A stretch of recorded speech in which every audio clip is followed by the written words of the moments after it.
It's not my greatest, finest moment of life.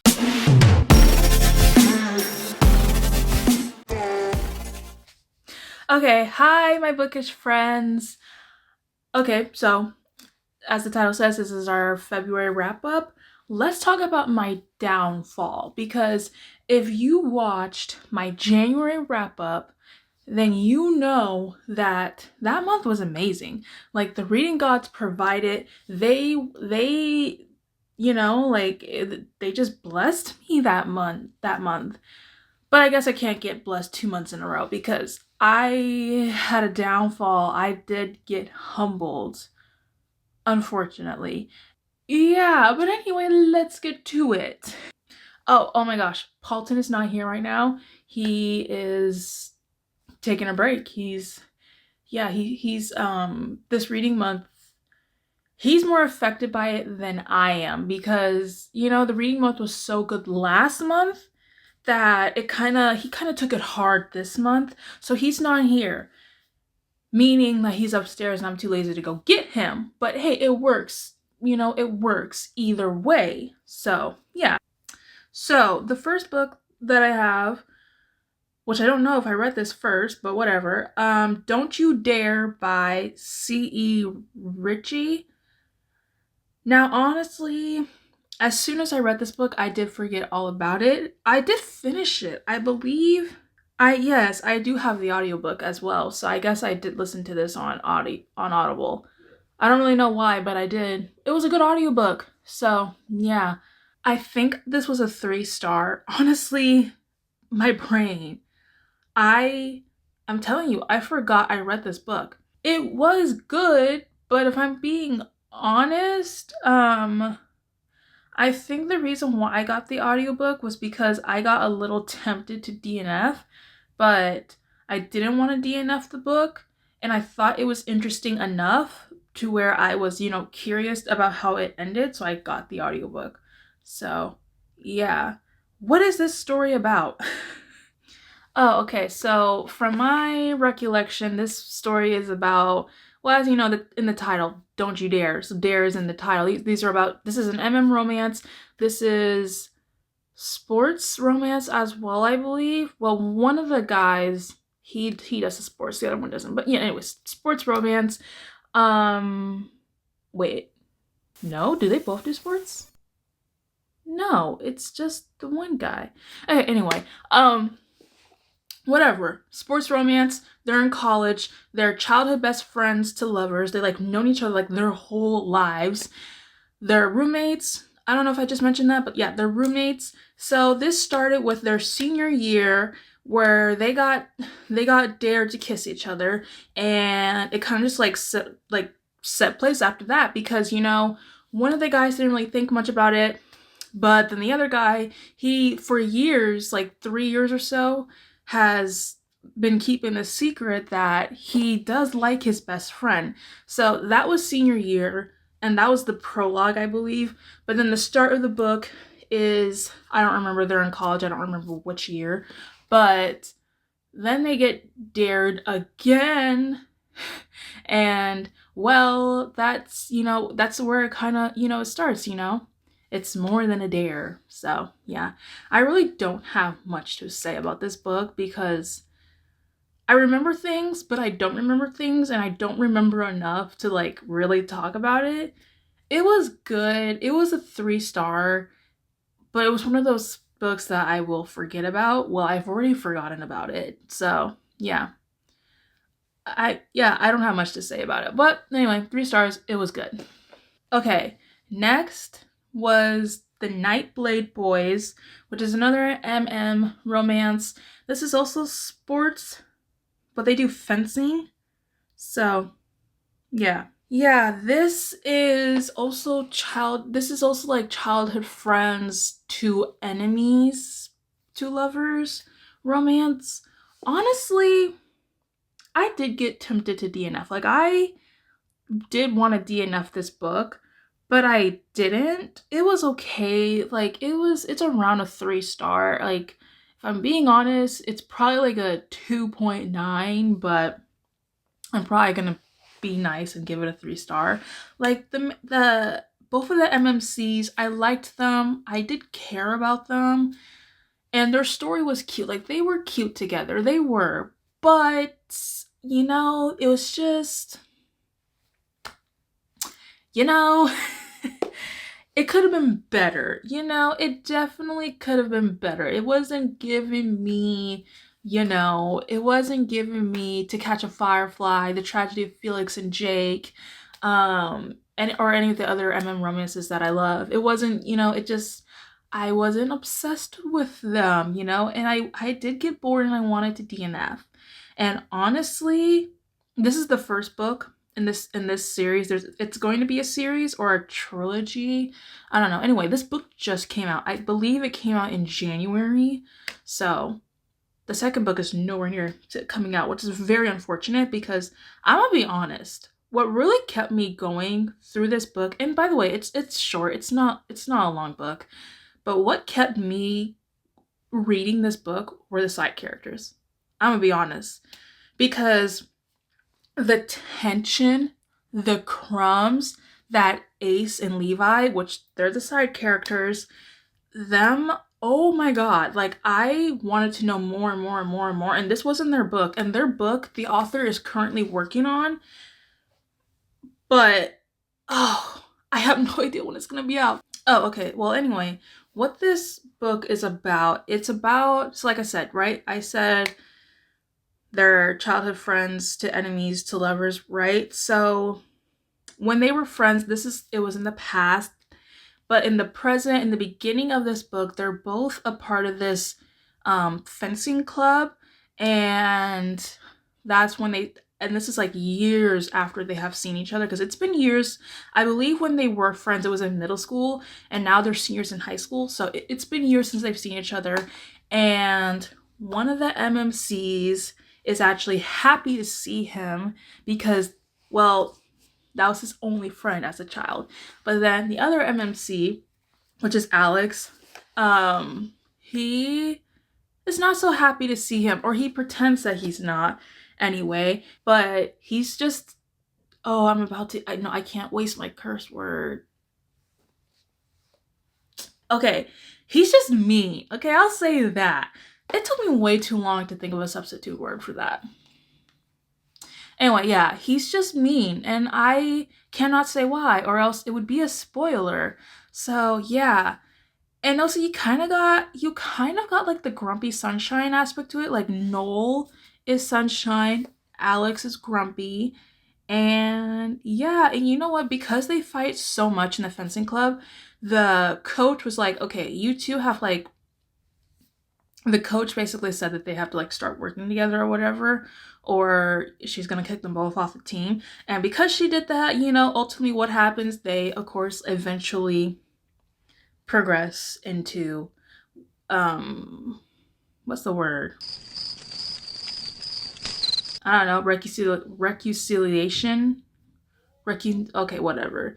They eventually progress into like, you know, like the ice is thawing, they rekindle their friendship, their lost friendship, and then of course, you know, they get in a relationship, all that stuff. You know how it goes. So anyway, that was that book. It was good. Like I said, I'm kind of like unsure about my rating for it. Maybe it's a 2.9, 3-star, whatever. I don't know. Very uncertain. But hey, maybe you'll enjoy the book more than I did. So yeah. Oh, okay, this one. I regret this. Not I regret like the book, because honestly, I will be the first to say that it's me. I am the problem. I blame myself for this. I do not blame the book. This was 1000% my fault. So yeah. The Sweetest Oblivion by Danielle Lori. Okay. I've read this book before, actually many years ago, and I liked it from what I can remember. I don't remember a lot about it from the first time I read it. I remember that I liked it, I finished it, and then I forgot all about it. So it was probably a 3-star, you know? But honestly, I'm like 70% into the book, and all of yesterday I didn't read, or the day before. And then last night I was like, well, that's probably a sign that I need to like let this book go. Because if I was just like willing to not read anything and like do anything else but read, then that means I probably just need to let the book go. And honestly, again, this is me. I am blaming myself. I'm not blaming the book for this at all, because here's the thing. I think I picked up this book at the wrong time. Like, it really does matter when you pick up a book. And I picked up this book when I was not in the mood. I was not in the mood to read this book. I wasn't in the mood to read Mafia. And because of that, I think that's why I DNF'd it. So I 1000% will take the blame. It's really not the book. It is not the book.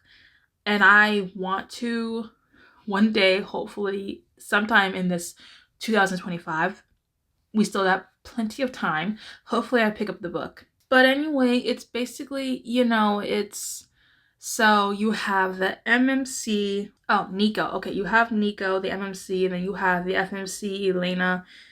Basically, it's kind of your typical mafia romance in a sense, There's marriage of convenience, but actually Nico is engaged to Elena's sister. So there's that. The sister does not want to be engaged to him. He does not want to be engaged to her. And Elena doesn't want it either because obviously, like, Elena wants Nico. So there's that. But then, because of some things that happened, the engagement between Nico and Elena's sister ends up getting broken. And then marriage of convenience, right? Because there is an alliance. There is an alliance needed for the father of, I don't know, Elena's father and whatever like Nico's got going on. There is an alliance that's needed. Wait, actually, don't take your word for that. I'm not explaining this correctly. So yeah, anyway, because of that, Elena and Nico end up getting engaged instead. And I would also say, I think it is a bit of a slow burn too. If I remember correctly, they didn't even do anything until like after 50%. I think. I'm not sure. But yeah, and that's really all I can say about it. I'm not selling this book. Really.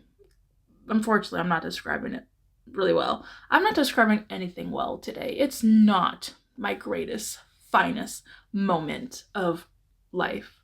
Okay, I don't know what I meant by that, but I'm not on my A game.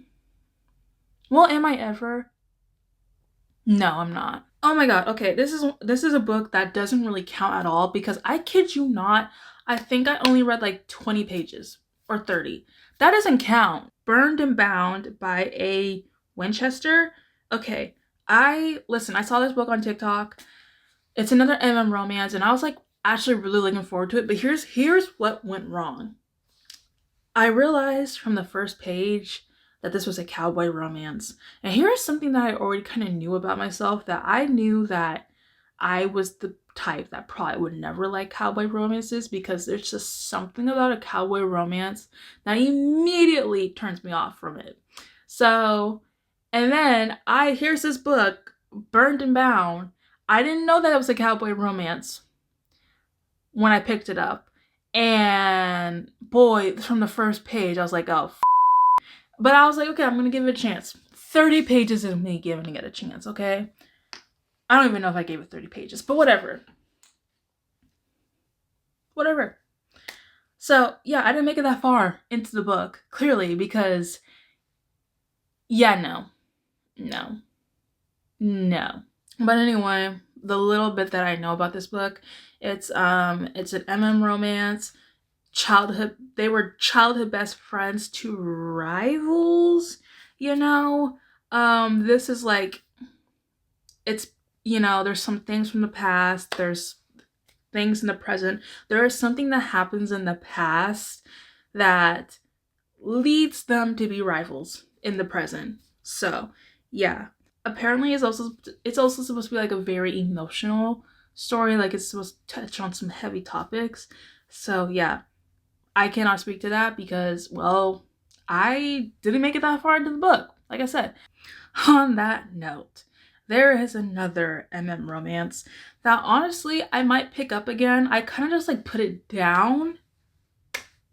But I very well could pick this up again because I was like, I only read like 2 chapters, I think. Or was it just 1? Oh my god. Anyway, and I was like, not in the mood. So it doesn't really count, but I am going to mention it. Whit by Cora Rose. All I know is this is an romance. They're roommates.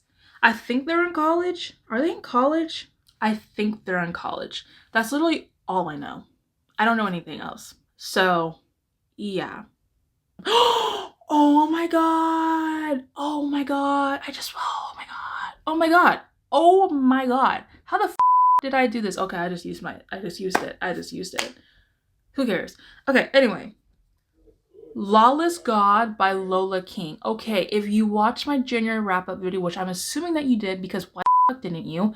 You know, I mentioned the North Shore series, but at the time when I was making my January wrap-up video, I was still on the 4th book, so I didn't really talk about it that much. Oh my god, I finished it. This was a 4-star, or no, it was a 3.9. It was a 3.9. Oh my god, this book was so good. I love the North Shore series. Okay, I don't know what I'm doing. Anyway, this is enemies to lovers. True enemies to lovers. Like, she sends him to jail. I mean, prison. Like, bye. She sends him to prison. So, you know, literally, they hate each other. And this guy is, a sociopath or whatever.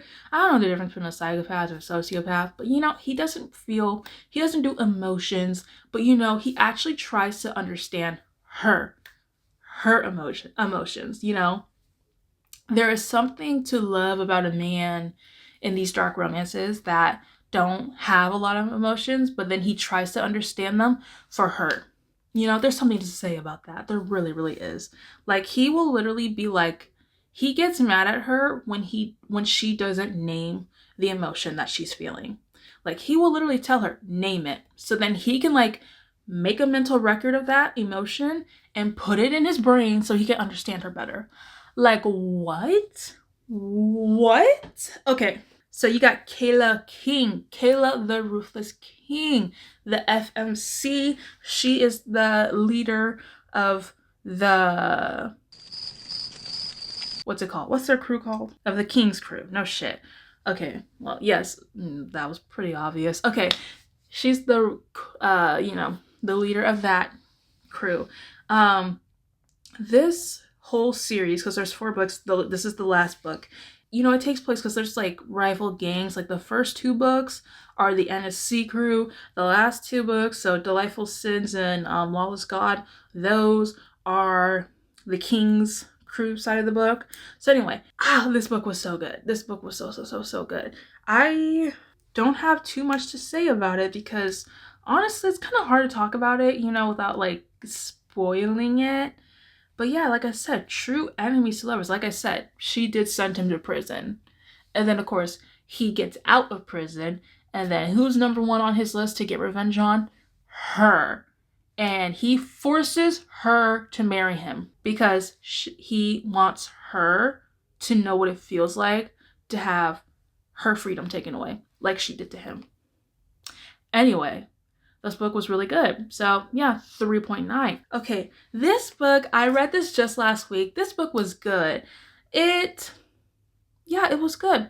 This is Sweet Temptation by Cora Reilly.